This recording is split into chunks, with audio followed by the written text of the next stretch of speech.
En fait, j'ai toujours voulu raconter des histoires.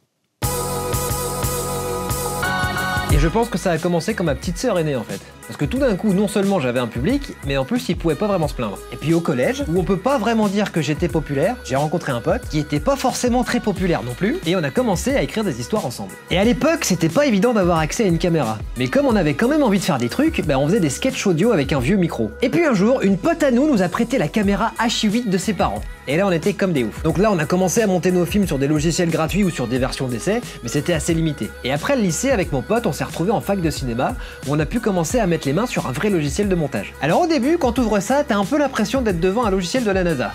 Du coup, tu vas sur internet et tu regardes des tutos en boucle. Et comme je voulais faire des films, mais que je voulais pas attendre d'avoir tous les techniciens qu'il faut, j'ai commencé à apprendre à tout faire. Du tournage au montage en passant par les effets spéciaux. Et pendant 15 ans, j'ai fait ça, j'ai écrit, j'ai tourné, j'ai monté, je faisais les affiches sur Photoshop, je faisais les effets spéciaux sur After Effects, et j'ai vraiment tout appris comme ça en mettant les mains dans le cambouis.